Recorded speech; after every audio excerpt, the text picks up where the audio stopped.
أشهد أن لا إله إلا الله وحده لا شريك له وأشهد أن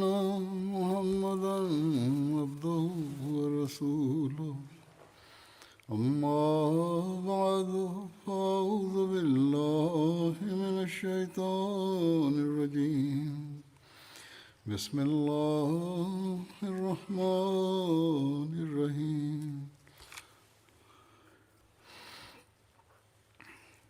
الحمد لله رب العالمين الرحمن الرحيم مالك يوم الدين إياك نعبد وإياك نستعين اهدنا الصراط المستقيم صراط الذين أنعمت عليهم غير المغضوب عليهم ولا الضالين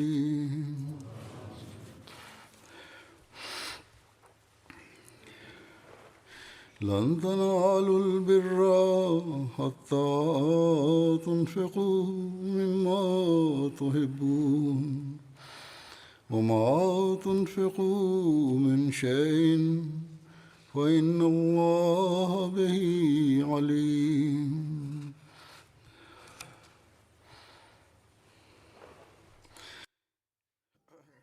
دغه آیت ترجمه دا ده چې تاسو به بیخي نیکي بیا نه مومئ تر څو چې تاسو هغه څیزونو نه خرج نه کوئ چې تاسو ورسره مینه کوئ او تاسو چې سم خرج کوئ نو یقینا خدای د هغې نه ښه خبر دی. د دغه آیت په وضاحت کې یو ځای کې حضرت مسیح موعود علیه السلام فرمایي چې تاسو حقیقي نیکي چې تر نجات رسوي بیخي به بیا نه مومئ سوای له دې چې تاسو د خدای پاک په لاره کې هغه مال او هغه څیزونه خرج کړئ چې تاسو ته ګران دي هغه څیزونه خرج کړئ چې تاسو ته ګران دي بیا وی فرمایي چې تاسو بیخي حقیقي نیکي به بیا نه مومئ تر څو چې د انسانانو په همدردۍ کې هغه مال خرج نه کړئ چې تاسو ته ګران دی نو خدای پاک د مال قربانۍ ته تر دې حده اهمیت ورکړی دی چې حقیقي نیکي چې تنه خدای پاک راضي کیږي په شرط دی چې هغه د خدای پاک د رضا ترلاسه کولو لپاره دی وکړی شي هغه وخت به هغه نیکي شمیرل کیږي چې کله انسان خپل خوښ څیز د خدای پاک د رضا له خاطره د خلکو په همدردۍ کې خرج کړي او بیا د نجات ذریعه جوړیږي دا څیز یو ځای کې هغې بیا فرمایي چې دا خو څه نیکي نه ده چې یو غوا بیماره شي او د بچ کېدو امید پاتې نه وي نو انسان یې دا و چې دا به د خدای پاک په لاره کې ورکو یا که څوک فقیر راشي او د کور باسي روټۍ دی ورله ورکړی شي چې هېڅوک یې نه خوري چې نو دا څیزونه خو اسم بیا د انسان د کار پاتې نه وي د خدای پاک په لاره کې مال هغه قبلیږي چې ګران وي په انسان باندې او بیا انسان هغه قربان کی او د خدای پاک د رضا ترلاسه کول لپاره دی ورکی عمده حقیقي نیکي ده عمده خبره د خلکو سره د همدردۍ صحیح پته ورکوي دې نه دا معلومیږي چې زموږ په زړه کې د نورو لپاره څومره درد دی موږ د دین د خدمت لپاره څومره شوق لرو او څه زموږ جذبات دي دې باره کې بیا حضرت مسیح موعود علیه السلام یو ځای کې فرمایي چې په دنیا کې انسان مال سره ډېره زیاته مینه کوي همدې لپاره د تعبیر الرؤیا په علم کې دا لیکلي دي چې که یو تن دا وګوري چې هغه خپل ځیګر روباسلو چاله ورکو نو دې مطلب مال دی. همدغه وجه ده چې حقیقي اتقا او د ایمان د ترلاسه کولو لپاره فرمایلی دي چې لن تنالوا البر حتى تنفقوا مما تحبون. حقیقي نیکی به بیخي بیا نه مومئ تر څو چې تاسو ځان باندې چې کوم د ټولو نه زیات تاسو ته چې کوم څیز ګران وي هغه خرج نه کوئ، ځکه چې د خدای پاک مخلوق سره همدردي او د سلوک یوه لویه برخه د مال د خرج کولو ضرورت ښيي. او د خپل د جنس خلکو او د خدای پاک د مخلوق همدردي دا یو داسې څیز دی چې د ایمان دویم جزو دی او دې نه بغیر ایمان نه کامل کیږي او نه راسخ کیږي. او تر څو چې انسان ایثار ونه کړي نو بل څنګه نفع ورکولی شي. د نورو د نفع ورکولو لپاره د نورو نفع رسانی، نورو نفع ورکول او د نورو خلکو د همدردۍ لپاره ایثار یو ضروري څیز دی. او په دغه آیت کې لن تنالوا البر حتى تنفقوا مما تحبون دې کې د ایثار تعلیم او هدایت فرمایلی شوی دی. نو د خدای پاک مال د خدای پاک په لاره کې خرج کول هم د انسان سعادت او تقوا د تقوا شاره معیار دی. او د حضرت ابوبکر رضی الله تعالی عنہ په ژوند کې د خدای پاک لپاره د وقف معیار چې کم و هغه دا و چې رسول کریم یو ضرورت چې بیان کو ناوی د خپل کور ټول سامان سره حاضر شو. بیا د قربانۍ او د خوښ مال د وړاندې کولو دا هغه معیار دی چې اعلی ترین مثال لکه څنګه چې حضرت مسیح موعود علیه السلام فرمایل چې حضرت ابوبکر صدیق رضی الله تعالی عنہ قائم فرمایلی او بیا صحابه د خپل توان مطابق د حفظ مراتب په لحاظ دا معیارونه قائم کړي وو د قربانو. بیا د حضرت مسیح موعود علیه السلام په زمانه کې موږ ګورو چې د هغوی د میشن پوره کولو لپاره چې د لټریچر د چاپ او د اسلام د خورولو لپاره چې کوم وو نو اعلی ترین مثال حضرت حکیم مولانا نور الدین خلیفۃ المسیح الاول قائم کړی وو. حضرت مسیح موعود علیه السلام ته هغوی دا لیکلی وو او د دې ذکر په خپل حضرت مسیح موعود علیه السلام فرمایلی دی چې زه ستاسو په لاره کې قربان یم، زما چې څه دي زما نه دي ستاسو دي. زما پیر او مرشد زه په کمال راستی دا عرض کوم چې زما ټول مال او دولت که د دین په خورولو کې خرج شي نو زه به خپل مقصد بیا مومم. بیا هغوی لیکلی دي چې زه تاسو سره فاروقي نسبت لرم او هر څه په دغه لاره کې قربانولو لپاره تیار یم. دعا وکړئ چې زما مرګ د صدیقانو مرګ شي.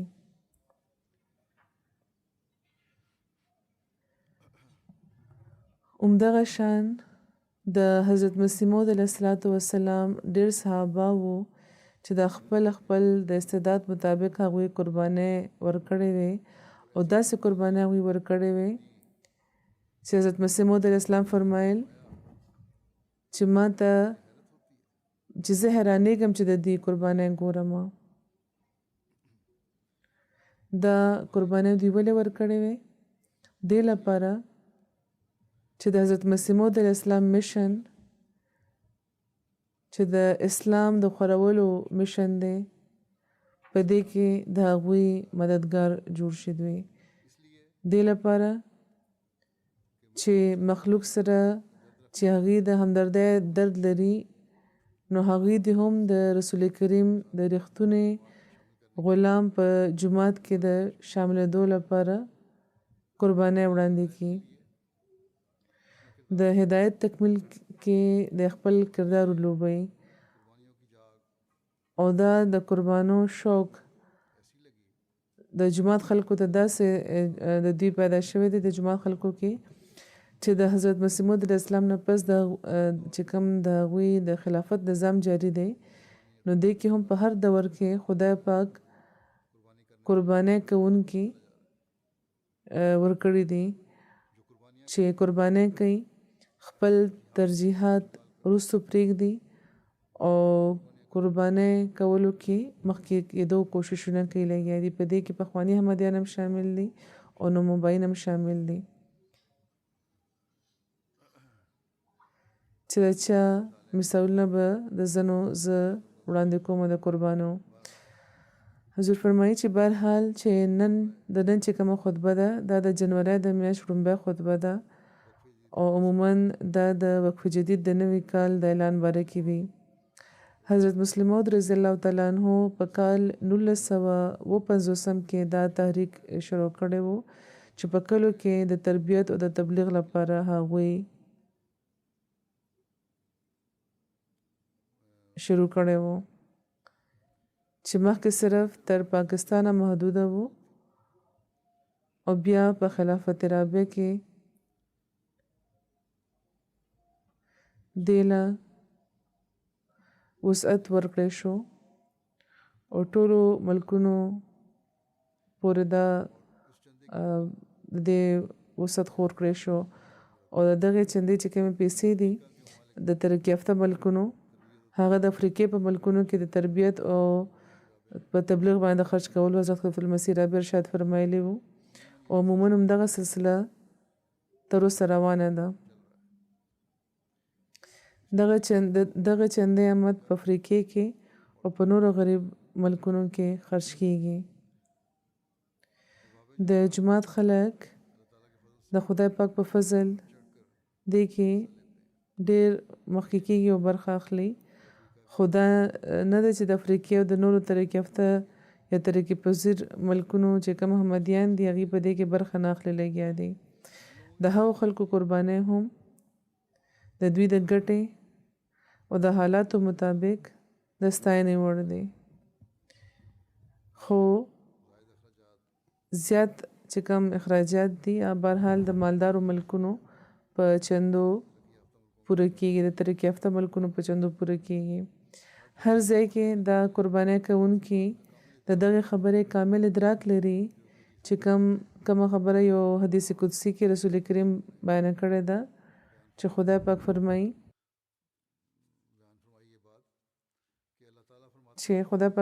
چې یا د آدم زویه تا خپله خزانه ما سره جمع کوه او مطمئن شه، نه د اور لګېدو خطره به دا لري او نه په اوبو کې د ډوبېدو اندېښنه به وي او نه به د چېرته د غل د غلا ویره به وي. ما سره چې کومه خزانه تا ایښې وي دا به پوره تاله درکوم هغه ورځ چې کله به ته د ټولو نه زیات د دې محتاج یې. نو د خدای پاک په لاره کې چې کومه قرباني شوې وي هغه صرف دا نه چې په دغه دنیا کې فایده رسوي بلکې را روان ژوند کې هم پس له مرګه به هم دا فایده ورکوي. خدای پاک په قرآن کې فرمایي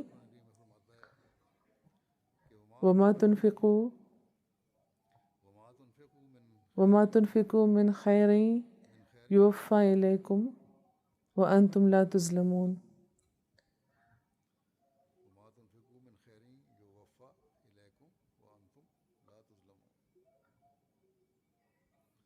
او د مال نه چې تاسو سم خرج کړئ نو به تاسو له ښه پوره واپس کړی شي او بیخي به تاسو سره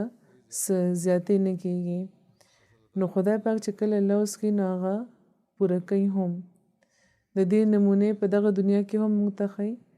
چې په دغه یقین باندې قایم شئ چې په بل جهان کې هم د خدای پاک د انعامونو وارثان به جوړیږئ. د دنیاوي دارو په شان دا نه دی چې کاروبار کې به پیسې ولګوئ او نقصان به درته وشي یا څه موده به درته فایده کېږي بیا به صرف دنیاوي فایده او مخکې بیا هیڅ ضمانت نشته دی. بلکې د دنیا ځینې کاروبارونه خو داسې دي چې یو مودې پورې خو فایده ورکوي او بیا چې څوک دا هر څه چلي هغه هر څه وخوري او چې کوم غریبانان خلک وي چې پکې هغې سرمایه لګولې وي هغې پیسه ډوبه شي. لکه نن سبا چې ډېر شور جوړ شوی دی چې په اربونو ډالر د خلکو ډوبې شوی چا چې په بیټ کوینز یا په کرپټو کرنسۍ کې خپلې پیسې لګولې وي. د دوی چې کوم چلوونکي وو هغوی د هر څه وخوړه، هر څه ختم شو. بهرحال دا چې کم کاروبار دی د بیټ کوین وغیره حضور فرمایي چې زما په نظر خدا هم د یو قسمه جواري ده. خو بهرحال خدای پاک څنګه د هغه له خاطر چې کم خلک قربانۍ کوي هغې ته ډېر څه بخي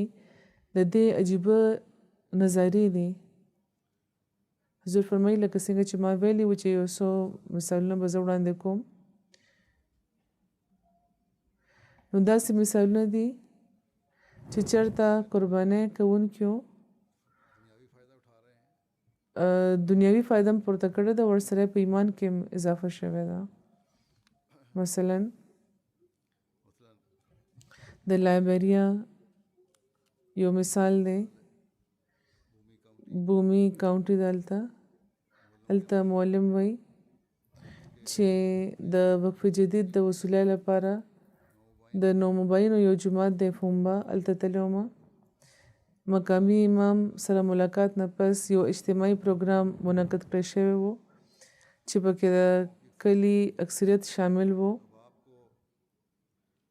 ملګرو ته د وقف جدید اهمیت او د دې برکاتو باره کې وویلی شو. د پروګرام نه پس ملګرو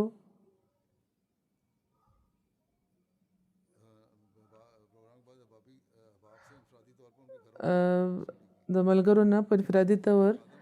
د هغوی په کورونو ته تللی وصولي ترې نه شوې وه. یو خادم دغه دوران کې کور ته ورغلو، د هغه په کور کې هېڅ هم نه و. د هغې مور معذرت وکړو چې لا چندې پیسې نشته او بیا وروسته به څه وخت ورکړو. نو چې موږ واپس راغلو څه وخت پس د هغه خادم په منډه راغلو او هغه دا وی چې دا $250 لایبریان ډالر دی چې ما له زما پلار د سکول فیس لپاره راکړي وو، دا به زه په چندې کې ورکړم چې زموږ کورنۍ د دغه تحریک نه محرومه نه شي. وایي چې یو څو ورځې پس هماغه خادم زما سنټر ته راغله او ماته دا وویل چې ستاسو د تلو نه 2 ورځې پس ماته دا پیغام ملاو شوی و چې زما څو خپلوان دي چې هغه زما د سکول د ضرورتونو لپاره $2,500 لایبریان ډالر را لېږلي دي. نو ما د هغې نه فیس هم ورکړو، نور چې کوم زما جتونه و هغه مې هم پوره کړو، نور څه هم پرې واخیسته. نو خدای پاک زما د قربانۍ نه 10 چنده زیاته ماته راوبخل. نو دغه شان د خدای پاک په زړونو کې ایمان او یقین پیدا کوي او چې دلته د هغه بخښنې دي. نو خدای پاک چې کوم د بل جهان چې کوم لوزونه دي نو هغه به خدای پاک پوره کوي چېرته چې دا ټول حساب جمع کېږي لګیا دی. بیا د ګینی کرانکري یو مثال دی. هلته یو علاقه ده، د هغه ځای جماعت دی منسایا، د هغه ځای مشنري وی چې مونږ د وقف جدید اشره منزله د جماعت خلکو ته په جماعت کې هم او په انفرادي طور هم د وقف جدید د چندې اهمیت او برکت باره کې چې مونږ وی او دغه بابرکته تحریک کې د شاملېدو طرف ته د هغوی پام مونږ ګرځولو. نو د یو کلي د جماعت امام ابوبکر کماره صاحب چې اوس احمدي شوي دي، هغوی وی چې مخکې به زه چنده ورکوم ځکه چې مونږ ته پکار ده چې نور لپاره د نمونه شو. نو دا هم دغه حالت دی چې دا نه چې په خپله تحریک کې برخه نه اخلو صرف د نورو ته وي، بلکې هغوی وی چې مخکې مونږ ته تحریک کول پکار دی. نو هغوی خپل جیب کې چې کم دغه 10,000 ګینی فرانک موجود و نو هغه په چندې کې هغوی ورکړه او بیا وروسته هغوی ملاوېدو له راغلي وو. نو هغوی وی چې هغه چنده خو ما ورکړه، خو څه وخت پس زما یو ملګري ما ته 15 لکه فرانک د تحفې په طور راولېږل او دوی وی چې زه دا ګڼم چې دا زما د دغه قربانۍ په نتیجه کې خدای پاک مله راکړی دی. نو زه به اوس مخکې نه زیات او باقاعدګۍ سره په چندو کې برخه اخلم. نو دا د سلوک د خدای پاک نوموباینو سره هم چې زما په لاره کې به خرج کوئ. نو دلته به هم درته ډېر څه بخښم او د چې کوم د آینده وعدې دي هغه خو به انشاءالله پوره کېږي. بیا کیمرون د هغه ځي معلم لیکي چې یو زلمی هلک چې ما سره د تحریک جدید چندې لپاره کلو ته بتلو بېروزګاره و، نو ځکه هغې په خپله تحریک جدید په چنده کې 1,000 صفه چنده ورکړې وه او دا وی چې دعا کوي چې ماته نوکري ملاوه شي نو زه به نورم ورکوم. معلم وی چې ټیک ده زه به دعا کوم تم دعا کوه خپل نوکرای لپاره. نو خدای پاک سموده پس دغه دعا واورېده او یو میاشت پس د اقوام متحده یو تنظیم کې د ډرایور په تور دوی ته کار ملاو شو او دغه شان هغوی په وقف جدید په واده کې 10,000 صفه چنده ورکا چې دا خدای پاک ماله چې په ګرانو حالاتو کې راکړی و دغه په بدل کې چې ما کله د خدای پاک په لاره کې په ګرانو حالاتو کې چنده ورکړی و دغه په بدل کې خدای پاک زما ګټه زیاته کا. د تنزانیې امیر صاحب لیکي چې یو میرمن وی د یو جماعت چې یو ځل هغې د کور سامان خصو لپاره بازار ته روان وم په لاره کې معلم صاحب سره ملاقات وشو نو هغوی د وقف جدید چندې باره کې ووی هغې د هغې طرف ته پام وګرځولو نو وایي چې ما ورته وویل چې ما سره خو دا وخت 2,000 شلینګ دي او بازار ته روان یم سودا اخیستو لپاره نو 1,000 شلینګ په چندې کې ورکو او باقي 1,000 د خپل سامان په دې به زه خپل سامان واخلم. نو هلته یوې ښځه ماته شانه آواز وکړو او دی وی چې هملته یوې ښځې ما باندې آواز وکړو د شانه او څه موده مخکې هغې ما نه 15,000 شلینګ اخیستي وو نو ډېره موده پرې تېره شوې امید مې هم نه لرلو د واپسۍ خو هغې ښځه راته آواز وکړو هغه 15,000 شلینګ یې ماله راکړې دا ستا قرض و چې ما واپس کول او بیا هغه واپس راغله معلم له ورته ویل چې دا د چندې له برکته خدای پاک ماله راکړي دي نو ځکه 1,000 شلینګ نور هغې چنده ورکا. د لایبریا معلم بیانوي چې ګانټه جومات دی هلته یوه ممبره ده عایشه صاحبه د هغې کور ته وتلي وو د وقف جدید په تحریک کې د شمولیت طرف ته د هغوی پام وګرځولو نو هغوی وویل چې دا وخت ما سره څه نشته خو تاسو لږ ایسار شئ زه به څه انتظام وکړم چې زما له کوره خالي لاس تاسو لاړ نه شئ. نو دا هم د هغې فکر دی چې خالي لاس د څوک لاړ نه شي نو هغوی زر د چا نه قرض کې پیسې او 100 لایبیرین ډالر هغوی په چندې کې ورکړه. معلم وی چې لازم د هغوی په کور کې وم چې د هغې ممبرې په فون باندې پیغام راغلو د چا چې د هغې په اکاونټ کې آنلاین ټرانسفر کړي دي څه پیسې او هغې دا وی چې اوس ما ایله د خدای پاک په لاره کې 100 ډالره ورکړه نو د هغې په بدل کې خدای پاک په فوري طور ماته دا راوبخل. بیا د ګینی کناکري مبلغ لیکي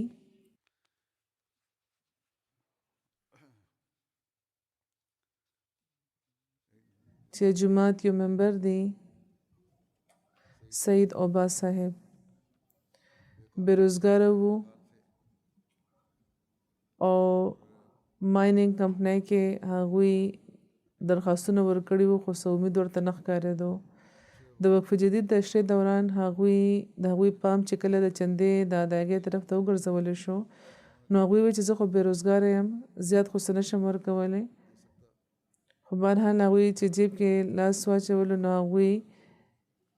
15,000 فرانک راوباسل او چنده یې ورکړه چې دا وخت ټولې پیسې مصروم دا وې.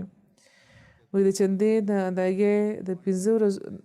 ادایګۍ نه 15 ورځو پس هغوی ته د یو مایننګ کمپنۍ له طرفه د نوکرۍ پیشکش راغلو چېرته چې هغوی درخواست هم نه ورکړی او د خدای پاک په فضل 15,000 فرانک په میاشتې تنخواه د هغوی ته دا نوکري میلاوه شوه او دوی دا وایي چې د خدای پاک په لاره کې چې کومه ما معمولي قرباني ورکړې وه نو خدای پاک د خپل د لوز مطابق څو چنده هغه زیاته کوم مالی راوبخل. بیا د نایجیریا مبلغ دی هغوی هم لیکلی دی چې د کانو سټیټ یو احمدي ملګری دی ناصر صاحب هغوی وایي چې د 3 کالو راهیسې بغیر د نوکرۍ وم او پریشان وم او خیال راله دا راغلو چې ولې نه د خپل استطاعت مطابق زه بیا چنده ورکول شروع کړم. نوکري نه وه نو چنده هم دوی بنده کړې وه نو دوی وایي چې سم چې دی د دې مطابق به چنده ورکول شروع کړم. مربي صاحب وایي چې د تیر کال جون د میاشت نه هغوی چنده ورکول شروع کا. مربي صاحب ته هغوی دا وی چې لا 3 میاشتې پې تېرې نه وې چې یو ملګري ما سره رابطه وکړه چې یو کمپنی ده چې د مارکیټینګ لپاره یو تن پکار دی او دغه شان هغه کمپنی مال نوکري راکړه او د هغې کمپنۍ دا د خپل قسم وړومبی د کانټریکټ و. نو ما ته یقین شو چې دا دونه مودې نه پس چې ما ته دا نوکري میلاوه شوې ده یا دا کار چې راته میلاو شو نو دا هم د هغې چندې برکت دی. بیا د وسطي افریقې مبلغ دی هغې لیکي چې یو نوموبای دی جبریل صاحب هغوی وی چې تیر کال چې کله زه جماعت کې شامل شوم نو زما اخلاقی او روحاني حالت کې تبدیلی راتل شروع شوه. دا هم قابل غور څیز دی چې صرف په جماعت کې شامل شوي نه دي بلکې دعا به م یقینا هغوی کړې وي او د خپل د حالت د بدلولو کوشش به م هغوی کړې وي او د خدای پاک فضل هم بیا شوی دی چې هغوی په خپله دا محسوس که چې زما روحاني او په اخلاقي حالت کې بدلون را روان دی. بیا وی چې یو ورځ چې مبلغ د وقف جدید چندې تحریک وکړو چې کال ختمېدونکی دی او چنده ورکول پکار دی بېشکه که لږ هم ورکوي نو ما د چندې رسید مې پکټ کو او هغه وخت نه تر اوسه پورې زما په کار کې ډېر زیات برکت راغلی دی د خدای خاص فضل شوی دی. اوس زه کار ناړو فارغېږم نه مخکې به ډېرې ورځې به تېرې شو ګاګ به نه راتلو اوس هره ورځ راځي او د خدای پاک په فضل دونه پیسې ګټمه چې مخکې ما تصور هم نشو کولی. بیا د ټوګو نه مبلغ لیکي عارف صاحب چې کارا ریجن کې یو تن دی او کاجی صاحب وی چې زما مالی حالات څخه نه وو د وقف جدید آخري میاشت روانه وه او فکر وراته چې واده به څنګه پوره کومه. بیا زما ذهن کې خیال راغلو چې په کور کې یو وړوکې شان چیلې شته او زه به دا مې څه مقصد لپاره ساتلی وو نو یا به خرڅ کړم او چنده به ورکړم او یو څیز په کور کې بلې سم نه و نو هغه به خرڅ کړم او ور به کړم چنده کې. وی ما الله امنیت کړو چې یو ورځ مشري صاحب چنده اخیستلو راغلم هغه ورځ یو تن چې ما نه په پیسې قرض اخیستی وې او د واپسې مې امید نه لرلو نو هغه هم هغه وخت پیسې واپس کولو راغلو نو هغه ټولې پیسې ما په وقف جدید کې ورکړې نو دغه شان خدای پاک د غیب نه زما مدد وکړو د نیکۍ اراده یې کړې وه او په هغې باندې د عمل نه مخکې خدای پاک انتظام هم وفرمایلو چې کوم څیز خوښ و د هغې قربانۍ طرف ته یې پام وکړو نو هغې نه مخکې خدای پاک ورته ډېر څه وبخل ځکه چې هغه د زړونو د حل نه خبر دی. د مارشل آیلینډ ساجد اقبال صاحب دی هغوی وایي چې دلته یوه ښځه د لورین صاحبه هغه وایي چې د مال د قربانۍ په وجه خدای پاک په ما او زما د کور خلکو باندې ډېر فضل فرمایلی دی. مخکې به دوی د مال قربانۍ کې برخه نه اخیسته ځکه چې یقین یې نه لرلو چې خدای پاک د قربانۍ په بدل کې څومره برکت فرمایي او د پیسو کمې هم و هغه وخت د خوراک څښاک سامان اخیستلو لپاره هم ورسره پیسې نه وې او د کور اخراجات پوره کولو کې به هم ورته ډېرې پریشانۍ وې خو چې کله په جومات کې د مال د قربانۍ د برکاتو باره کې خطبې واورېدې نو هغوی سوچ وکړو چې په قربانۍ کې برخه اخیستل پکار ده نو موږ قرباني شروع کړه چنده ورکول هم شروع کړه. اوس د خدای پاک دومره فضل دی چې د کور اخراجات هم پوره شي خوراک څښاک کې څه تنګي نه راځي او ډېر ځل داسې وشي چې داسې زیانونه پیسې راشي چې موږ تصور هم نه لرو او څومره چې موږ ورکوو په چنده کې خدای پاک هم هغومره زیاتوي. نو مباینو سره هم خدای پاک د هغې د ایمان د زیاتولو لپاره مضبوطولو لپاره داسې سلوک فرمایي. د هندوستان نه د وقف جدید انسپکټر صاحب لیکي وایي چې د میلاپالم تامل ناډو جمعات کې د وقف جدید د بجټ او د وصوله په غرض تللی وم نو هلته یو مخلص احمدي سره مې ملاقات وشو او هغه وی چې بیت مې په کال 2014 کې کړی و او د جماعت احمدیه کې د شاملېدو توفیق راته میلاو شوی و نو هغه وخت د نومبای وی هغوی وی چې اوس خو یې نومبای پاتې نه دي خو بهرحال هغې وی چې ما هغه وخت خپل د وقف جدید واده 4,000 روپۍ لیکلې وه او ادایګي مې هم کړې وه او چې کله مې بیعت کړی ځکه چې دومره ګنجایش و ما سره او هر کال بیا دې نه پس وي د توفیق مطابق ما زیاتول او دې نه پس وي خدای پاک په کاروبار کې ماله نمایانه ترقي راکړه او بیا څه موده پس د کور باقي خلکو هم بیعت وکړو وایي چې خدای پاک په فضل نن زما د وقف جدید چنده 15 لکه شوې ده او تیر کال د روجې په میاشت کې د خپل د 15 لکو مکمل ادایګي هم کړې وه وایي چې لاکډاون نه باوجود زما د چندو د برکت په وجه په کاروبار کې ماته هیڅ نقصان نه شوی بلکې نور هم هغه زیاتېدو او د خدای پاک په فضل اوس کاروبار زما د هندوستان نه بهر تایلند پورې خور شوی دی دی وی چې دا هر څه د چندې برکتونه دي نو دا دی د خدای پاک فضلونه د جواره قسمه دا کاروبار نه دی پیسې ولګولې محنت وکړو کاروبار وکړو او د خدای پاک په لاره کې خرج کړه نو خدای پاک هم څو چنده اضافه وفرمایله بیا یو بل مثال دی د هندوستان د هغه ځای مبلغ انچارج لیکلی دی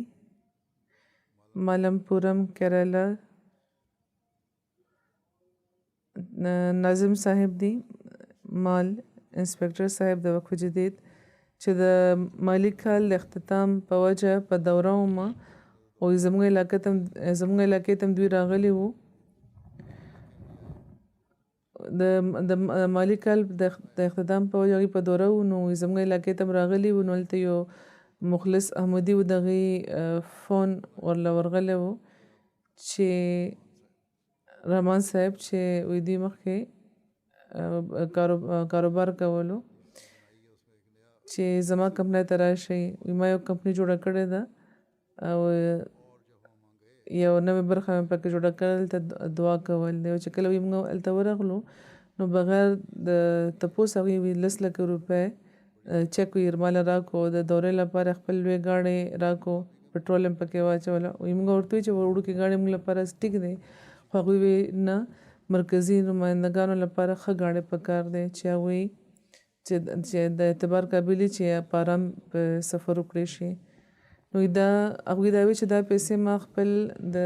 یو جایداد د رجسټر لپاره ایښې وې خو ستاسو د راتلو په وجه په وقف جدید کې ما دا ورکړې او د رجسټر تاریخ مې مخکې کو یو څو ورځې پس دوی وی چې ډېرې زیاتې پیسې بغیر د څه خاص کوشش نه ملاوې شوې او د دوی د ضرورتونو نه دا ډېرې زیاتې وې د 10 لکو نه ډېرې زیاتې پیسې وې موریشس نه یوه ښځه لیکي مس شبریز صاحبه چې د مور پلار له طرفه د سالګرې د تحفې په طور چې کومې پیسې ماته میلاوې شوې وې هغه ما د وقف جدید او طریق جدید په چندو کې 1500 ورکولو فیصله وکړه او دا ما په یوې لفافې کې ایښې وې هغه وخت زه بیمار وم او دغه دوران زما یو تره زما د تره لور میلاوېدو له راغله نو هغوی ما له لفافې راکړې او هغې کې هرې لفافې کې 15,000 وې نو زه په ډېره حیرانه شوم چې خدای پاک ما له 10 چنده زیاته انعام راکړو بیا د جورجیا د جماعت صدر وی چې یو ممبر دی محمد ابو حماد صاحب د فلسطین سره تعلق لري په جورجیا کې د میډیکل طالب علم دی 3 کاله مخکې هغوی بیعت کړی وو جماعت په وقف جدید اشرې موضوع باندې سیمینار کړی وو چې د خدای پاک په لاره کې داسې خرج کول پکار دي نو ها وخت ما دله سبق وی لګیا دي نو دوی چې هغه ما سره $300 وو نو ما دا فیصله وکړه چې زه به نیمې پیسې دی کې وقف جدید کې ورکوم ځکه چې ما ته هغه آیت را یادېدو چې قد افلح من زکاها یعنی یقینا هغه کامیاب شو چې څوک چې پاک شو نو د چندې د ورکولو او د معمول اخراجاتو نه پس زما په اکاونټ کې د میاشت په آخر کې صرف $2 پاتې شوی وي او د دسمبر په آخر کې د فلسطین زما خپلوان جارجیا ته را روانو نو ما ته فکر د دغه خبرو چې د دې مېلمستیا به زه څنګه کوم خو چې کومه ورځ د مېلمانه راغلو نو هغه ورځ د خدای پاک په خپل خاص فضل زما په اکاونټ کې د یوې ذریعې نه $1,000 ټرانسفر کړه په دې زه همیشه به د خدای پاک شکر کوم او دا هم زه چندې برکت ګڼم دا د سوچ خبره ده دنیادار سبل سوچ کوي خو یو دیندار انسان هم دا سوچ کوي چې د خدای پاک په فضل د هغه په لاره کې د خرج کولو په وجه کېږي لګیا دي د هر څه د کینیا معلم لیکي چې د دې په جماعت کې یو نومبایه ده ښځه ختیجه صاحبه نرسري سکول کې استاذه ده د وقف جدید واده د کال په سر کې هغوی 1500 شلنګ لیکلی وه ادایګي م کړې وه چې دی له وی چې رسید ورکولو لپاره زه سکول ته ورغلم نو بله ورځ هغوی زما کور ته راغله او زما اهلیې ته دا ووی چې زه نور 1500 چند په دغه مد کې ورکول غواړم چې کل ادایګي 1000 شلنګ شي او هغې دا وی چې زه دغه سوچ سره دا کومه لګیم چې خدای پاک به نور برکت ورکوي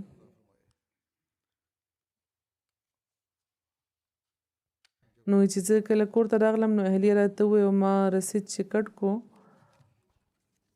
او هغوی له چې رسید ورکولو له ورغلم نو هغوی وی چې زما یو زوی دی چې کالج کې سبق وی د هغه د اخراجاتو لپاره ما درخواست ورکړی و هغه نه منظورېدو خو نن ما ته د کالج نه فون راغلو چې د هغه اخراجات چې 30,000 شلنګ وو هغه د سکول په اکاونټ کې جمع شو د حکومت له طرفه نو په دې خبره ما د ډېر زیات سکون ملاو شو د انډونیشیا امیر صاحب لیکي چې عبدالرحیم صاحب دی یو وړوکی جماعت سره تعلق لري وی چې هر کال د وقف جدید د وعدې ادایګي کوم خو کال 2019 ما لپاره ډېر ګران و ځکه چې په دغه کلونو کې ما ته نوکري نه وه میلاوه شوې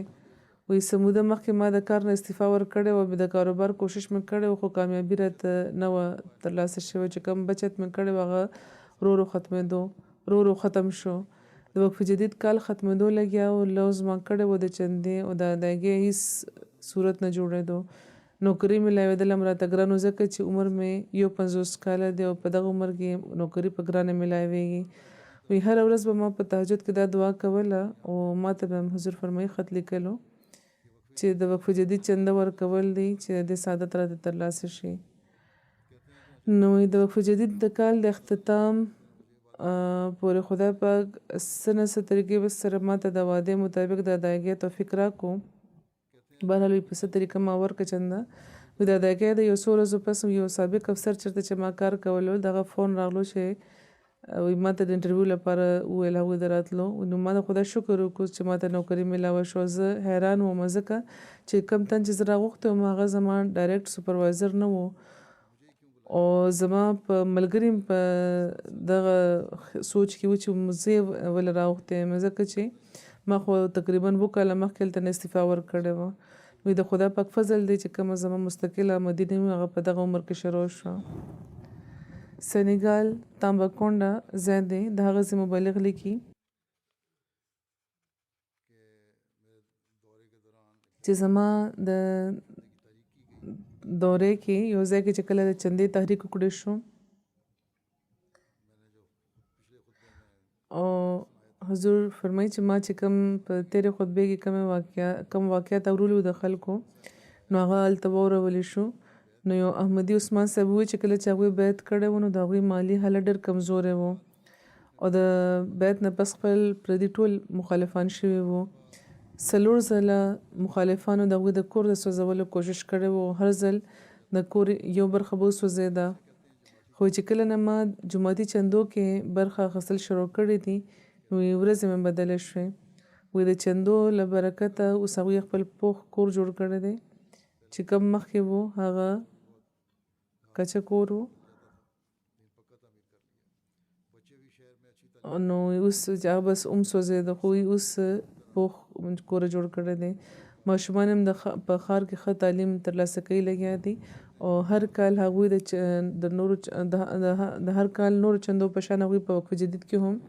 قابل ذکر اضافه کوي او ادایګي کوي او چې کوم زما مخالفان و هغوی خو یا ټول وفات شو یا که ژوندي دي نو ډېر د قسم پرسای په حال کې دي د تنزانیا امیر صاحب لیکي چې د یو زمیندار واقعه ده د هغه پټي وو د ټماټرو او اوبه به ورله د لیک وکټوریا نه راوړي چې د اوبو لفټ وي د هغې لپاره په کرایه باندې مشینونه اخیستل وي پمپونه اخیستل وي نو بارانونه سخت کال کم شوي وو او د پټو حل مې ډېر خراب وو او چې کوم جوخت چې کوم پټي وو نو هغوی به خپل پټو له اوبه ورکولې د هغې چې کوم مالکان وي ما پورې بیا خندل چې ستا د فصل دا حل دی نو بهرحال وی چې چندو طرف ته چې زما پام وګرځولی شو معلم صاحب چې زما پام وګرځولو نو 1000 شلینګ ما سره و هغه ما ورکړه او بیا معلم صاحب رسید کټ کو وی بله ورځ د عملي میټینګ کې دی راغله نو دی وی چې کومه سودا ما کړې وه د هغې اجر ماته میلاو شو ځکه چې دغه موسم چې کوم ړومبی باران و هغه زما په فصل شوی دی او د اوبه ډکې شوي دي هلته نو خدای پاک داسې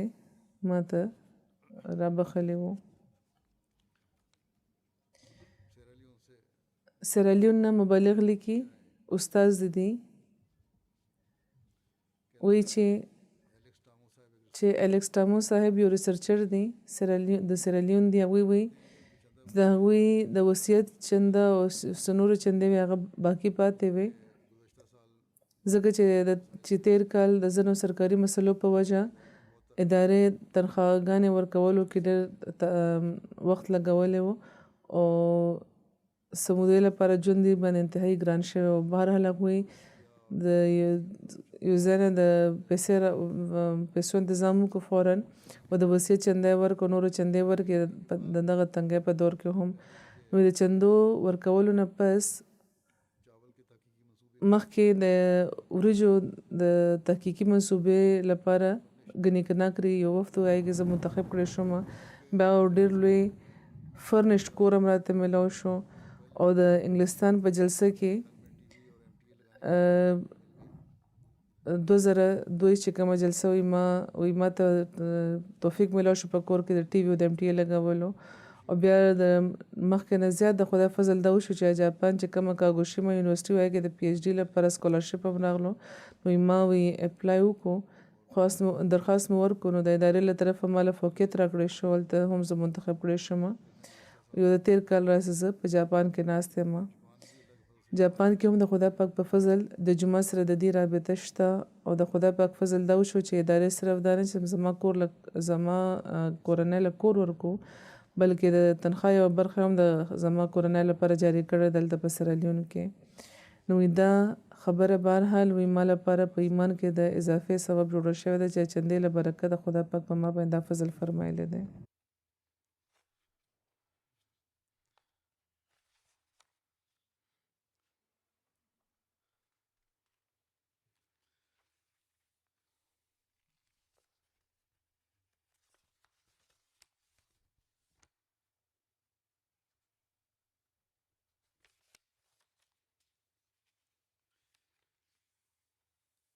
احمدیانو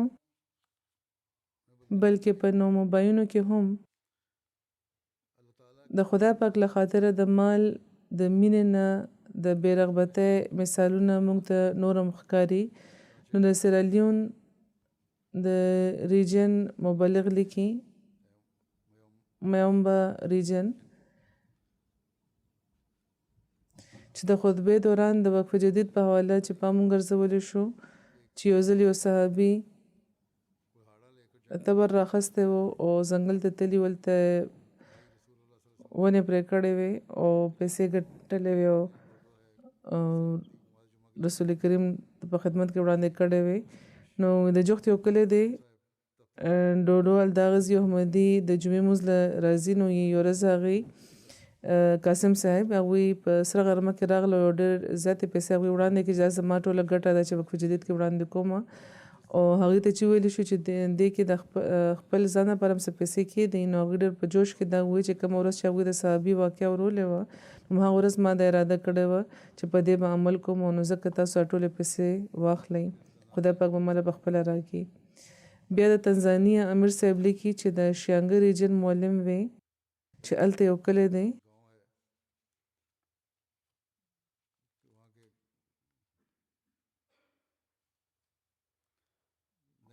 نوې زیادې سمبچایي جومات هلته د جومات نوې بوټی هلته لګېدلی دی نوې جومات هلته قایم شوی دی تر دسمبره پورې 9 کسان په جومات کې شامل شوي دي بیا ته کړی دی 13 میاشت دا جومات قایم شوی دی معلم صاحب وایي چې په دسمبر کې زه د خپل د حلقې د جوماتونو په دوره وم او دغه جومات ته هم لاړم دلته بیعت کوونکي چې کوم خلک دا مخکې لا دین او مذهب سره د هیڅ تعلق نه لرلو نو ځکه د هغې د تربیت لپاره د مونځ د قرآن طرف ته پام ګرځولی کېږي لګیا دی د ماسپښین مونځ نه پس ته تربیتي کلاس شوی و او دې کې معلم صاحب د مونځ طریقه او نور فقهي چې کوم مسلې دي هغه ښودلی نو یو مشر احمدي و هغې د معلم صاحب په بیګ کې چې رسید بک ولیدو نو دې باره کې سوال وکړو نو معلم صاحب ورته وویل چې دا د وقف جدید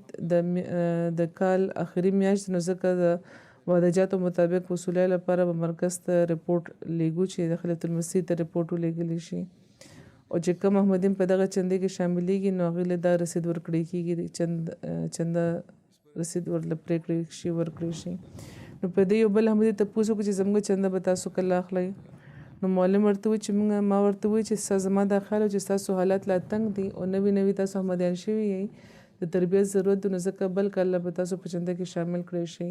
نو په دې هغه ټولو نومباینو دا ووایي چې نو آیا سخت کال به بیا زموږ نامه خلیفة المسیح ته نه لیږلی کېږي داسې نشي کېدی نو په دې چې کوم موجود ول د ټول خلک هغوی چې هغې سره چې څه وو هغه یې ورکړه او چې هغې تله نو ورته وایي چې معلم صاحب زموږ د بل کال چې کوم وعدې دي هغه تاسو اوس واخلئ نو د نوي کال وعدې هم هغوی ولیکلې نو په نومباینو کې هم خدای پاک داسې ایمان پیدا کوي او ایمان دا صحیح کې ډکوي د ګیمبیا امیر صاحب لیکي د نارت بینک یو جومات دوتبالو د هغه زی احمدي ملګری دی جیالو صاحب د هغې پلار احمدي نه دی هغې د کلي مشر دی ډېر بوډا دی او بیمار وي نو ځکه د هغې په ځای د هغې زوی د کلي معاملاتو خیال ساتي چې کوم احمدي دی نو هغوی وایي چې یو ځل یو اسلامي NGO د هغې کلي ته راغلی و د هغې مطابق د هغې د مسلمانانو په مدد کې صرف د مدد لپاره به صرف 15,000 ډالاسي ورکول هغوی وایي ما ته فون وکړو چې موږ ستاسو باره کې اورېدلی چې تاسو ډېر شریف یې او ډېر ښه انسان یې نو موږ تاسو او ستاسو والد صاحب له د امداد په طور 30,000 ډالاسي ورکول غواړو خو مسله صرف دا ده چې تاسو احمدي یې که تاسو جومات پرېږدئ نو تاسو به دا پیسې میلاوې شي نو په دې جیلو صاحب ورته ووایي NGO له دا جواب ورکړو چې ما ته د پیسو اجت نشته ځکه چې جومات موږ ته دا ښودلی دي چې خدای پاک خپل بندګانو له کافي دی او زه خو هر کال جومات له 15,000 ډالاسي نه زیاته چنده ورکوم نو هغې چې دا واورېدو نو ډېر حیران شو دا وایي چې دومره ډېرې پیسې جومات له ولې ورکوئ تاسو په خپله غریبانان یې نو په دې هغه احمدي وایي چې د خدای پاک چې کم نعمتونه او خوشنودي چې ما زه ترلاسه کومه لګیم که تاسو ترې خبر شئ نو تاسو به هم د امام مهدي علیه السلام د امت برخه شئ نو دا ایمانی حالت دی چې خدای پاک د دغه لرو زیونو اوسیدونکو په زړونو کې پیدا کوي لګیا دی چې د خدای پاک چې د رسول کریم د رښتونی غلام منلو نه پسه په ایمان کې دی نور مضبوطیږي لګیا دی د کانګو کنسای شامیر صاحب لیکي چې جمعې په خطبه کې د وقف جدید د چندې باره کې تحریک وکړی شو. هغه ورځ یو مخلص احمدي نورالدین صاحب چې پولیس کې نوکري کوي هغوی زموږ معلم ته فون وکړ. هغوی راوختې ورته وویل چې ما څه مودې راسئ څه پیسې خپل هنګامي ضرورت لپاره جمع کولې، خو نن د جمعې په خطبه کې چې مربي صاحب د وقف جدید چندې طرف ته پام وګرځولو نو ځکه زه دا پیسې واخلې چندې کې کېږدئ او دا چنده په وقف جدید چې کومه وه هغوی 2,10,000 فرانک ورکړې وه او د هغوی په لحاظ د ډېره غیر معمولي قرباني وه. نو دا دی مثال د خدای پاک په مینه کې مال خرج کوونکیو. د مقدونیه مبلغ لیکي چې د احمدیانو اکثریت دلته په غریبانانو مشتمل دی تقریبا، خو بیا هم هغوی د مال قربانۍ کې برخه اخلي. یو احمدي ملګری دی فیصل صاحب، هغوی په کال 1995 کې په جرمني کې بیعت کړی وو. مختلفو ملکونو کې هغوی اوسېده او بیا وروسته هغوی مقدونیه ته واپس راغله. په سر کې هغوی جومات سره رابطه کمه وه خو بیا ورسره رابطه وشوه او تیر چې کوم لوی اختر و د هغې په موقع مشر کې هغوی 2-3 ورځې ایثار وو او دغه دوران هغوی ته د جومات د مالي نظام باره کې وویلی شو. لازمي چندونه علاوه چې کوم نور د مالي قربانو تحریکونه دي تحریک جدید او وقف جدید دې باره کې ورته وویلی شو. نو د 12 ورځو پس بیا وی ما سره ملاو شو. نو د هغې سره ملاوېدو تللی وم ښار ته، په واپسې هغوی ما له 10,000 دینار په چندې کې راکړه چې معمولي رقم دی خو په دغه لحاظ تقریبا 63 یورو جوړیږي. دا بېروزګاره وو او ډېره موده راسې دوی کار روزګار نه و. نو ما د هغې د حالاتو نه خبر وم نو ما ورته ځان سره کېږدئ دا ځکه چې د مقدونیه د حالاتو په لحاظ ډېر زیاتې پیسې دي په خپل خاندان خرج کوي. نو هغوی په اصرار دا پیسې راکړي چې دا پیسې زه د خپل خاندان له طرفه د وقف جدید کې ورکوم او خدای پاک به د هغې انتظام وکړي.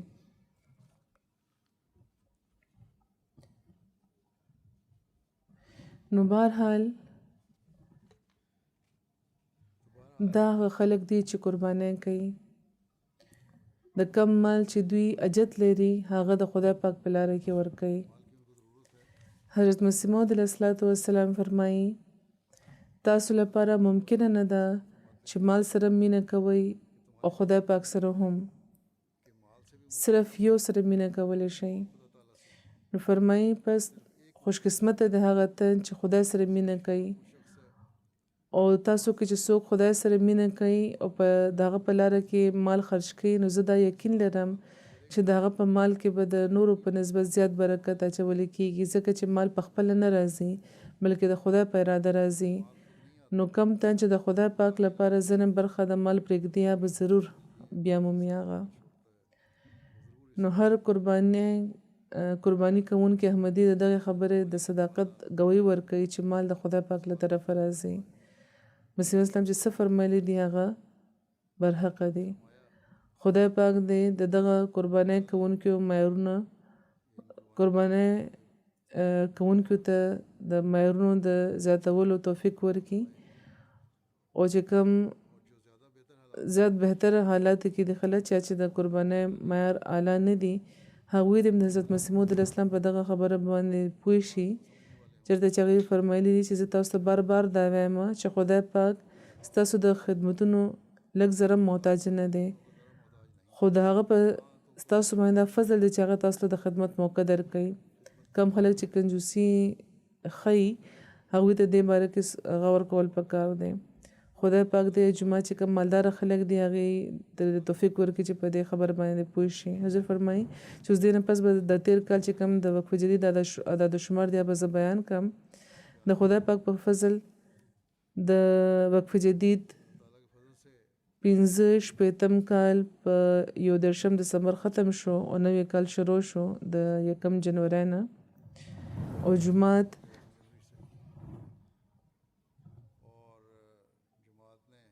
د 12.2 میلیونو نه زیات یعنی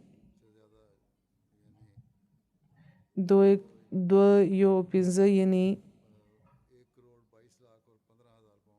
1,22,15,000 پاوند قرباني وړاندې کړې ده او د تیر کال په مقابله کې دا قرباني 9,38,000 پاوند زیاته ده الحمدلله باوجود لدې چې دنیا معاشي حالات ښه نه وو برطانیه انګلستان سخت کالم د دنیا په جماعتونو کې د وصوله په لحاظ په لومړي نمبر د دې نه پس بیا کینیډا په دویم نمبر باندې بیا جرمني په دریم نمبر لاړو بیا په څلورم نمبر امریکا بیا په پنځم باندې هندوستان بیا په شپږم استرالیا بیا په اووم نمبر باندې د مشرق وسطا یو جماعت دی بیا په اتم نمبر باندې انډونیشیا بیا په نهم نمبر باندې د مشرق وسطا یو بل جماعت دی او په لسم نمبر باندې بلجیم دی د سړي سره د ایګي په لحاظ امریکا په لومړي نمبر بیا سویټزرلند په دویم نمبر انګلستان په دریم نمبر استرالیا په څلورم نمبر او کینیډا په پنځم نمبر د افریقې په جماعتونو کې نمایانه وصولي کوونکي چې کوم ملکونه دي پای کې په لومړي نمبر غانا په دویم موریشیس په دریم نایجیریا په څلورم برکینا فاسو پنځم تنزانیا شپږم لایبیریا اووم ګیمبیا اتم یوګنډا نهم سیرالیون او لسم نمبر باندې بینین د شاملینو د شمیر په لحاظ سخت کال حضور فرمایي چې د 1,000 اضافه شوی د مخلصینو او مجموعي شمیر 15,000 شو او د شاملینو کې د اضافه په لحاظ چې کوم ملکونو کار کړی دی کې یوګنډا په لومړي نمبر دی بیا ګنی بساو بیا کیمرون بیا کانګو برازیل بیا نایجیریا بیا نایجر کانګو کنساشا او بیا اخر کې بنگلاديش دا قابل ذکر دي د وصوله په لحاظ د انګلستان د لس جماعتونه دي لوی فانهم په لومړي نمبر وستر پارک په دویم نمبر والسال په دریم نمبر اسلام آباد په څلورم نمبر جلنګم پنځم ساوث چیم شپږم آلرشاد ساوث په اووم بریډفورډ آرټ اتم نمبر باندې او چیم نهم او یل په لسم نمبر باندې او چې کوم ریجنونه دی پای کې بیت الفتور ریجن په لومړي نمبر دی بیا اسلام آباد په دویم نمبر بیا مسجد فضل په دریم نمبر بیا میډلینډز څلورم نمبر باندې او بیت الاحسان په پنځم نمبر باندې د دفتر اطفال په لحاظ چې کوم لس جماعتونه دي نو پای کې په لومړي نمبر آلرشاد ساوث بیا اسلام آباد بیا والسال بیا فانهم بیا رمپټن بیا یویل بیا آلرشاد نارث بیا میچم پارک بیا بورډن بیا ساوث شیم بیا بیت الفتو په وړوکي جماعتونو کې د وصوله په لحاظ 15 جماعتونه دي سپین ویلی کیتھلی نارث ویلز نارث هیمپټن او سوانزي د کینیډا امارتونه پای کې په لومړي نمبر باندې وان بیا وینکوور بیا کیلګری بیا پیس ویلیج بیا ټورانټو بیا برمپټن ویسٹ او د کینیډا چې کوم لس جماعتونه دي نو مخکې امارتونه وو دا اوس جماعتونه دي ملټن ویسٹ په لومړي نمبر حدیق احمد په دویم نمبر ملټن ایسٹ په دریم نمبر وینیپیګ په څلورم نمبر سسکاټون بیت الرحمت پنځم نمبر ډرهم ویسٹ په شپږم نمبر اټوا ویسٹ په اووم نمبر انسفیلډ په نهم نمبر رجاینا په لسم نمبر ایبټسفورډ لسم رجاینا نو او د لسم نمبر باندې ایبټسفورډ په اطفالو کې وان په لومړي نمبر بیا پیس ویلیج بیا ټورنټو ویسٹ بیا کیلګری بیا برمپټن ایسٹ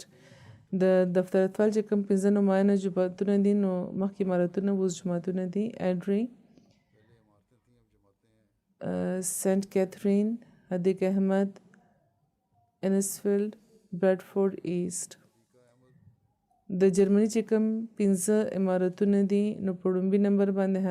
هامبرګ په دویم نمبر باندې فرانکفرټ بیا ویسبادن بیا ګروزګراو بیا رډسټټ او چې کوم لس جماعتونه دي نو پکې روډرمارک روډګاو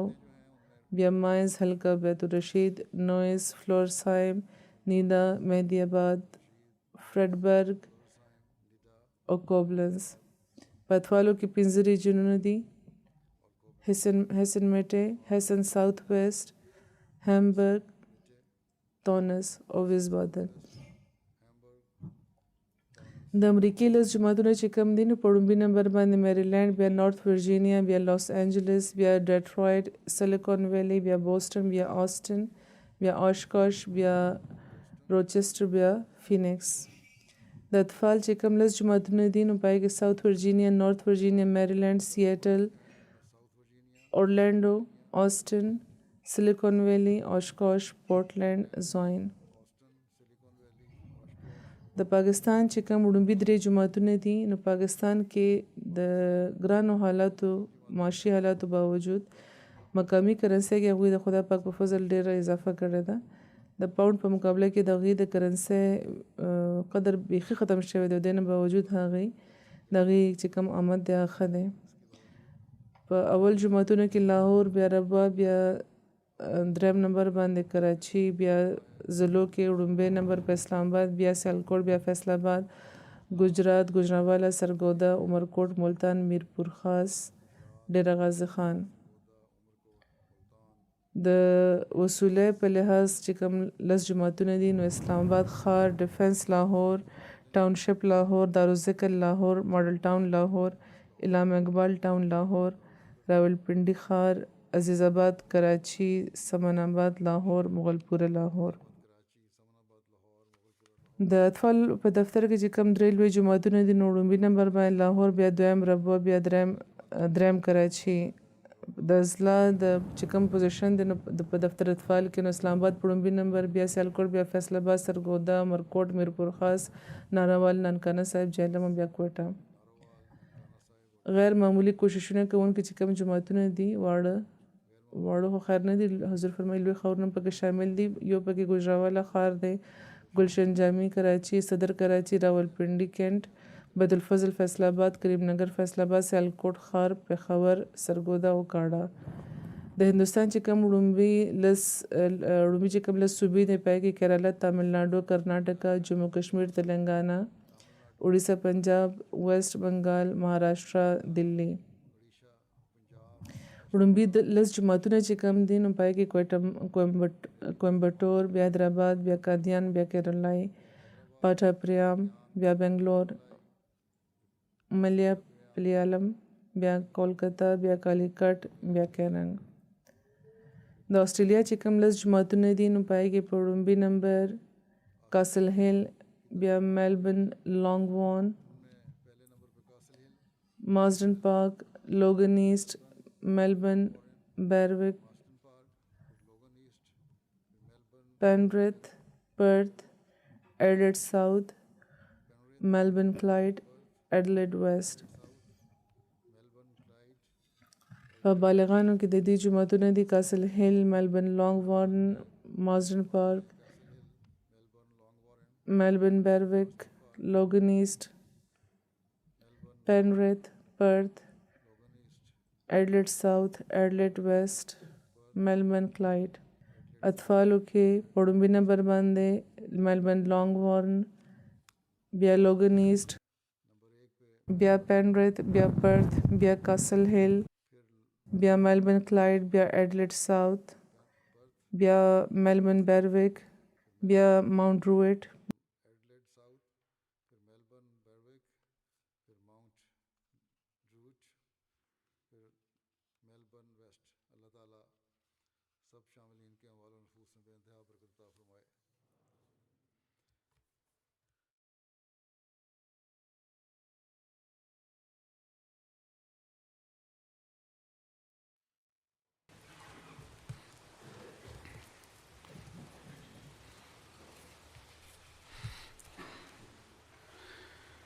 الحمد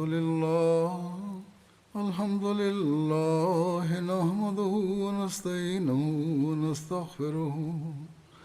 ونؤمن به ونتوكل عليه ونعوذ بالله من شرور أنفسنا ومن سيئات أعمالنا.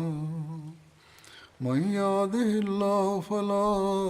مضل له ومن يضلل فلا هادي له ونشهد أن لا إله إلا الله ونشهد أن محمدا عبده ورسوله عباد الله رحمكم الله إن الله يأمر بالعدل والإحسان وإيتاء ذي القربى وينهى عن الفحشاء والمنكر والبغي يعظكم لعلكم تذكرون اذكروا الله يذكركم وادعوه يستجب لكم ولذكر الله أكبر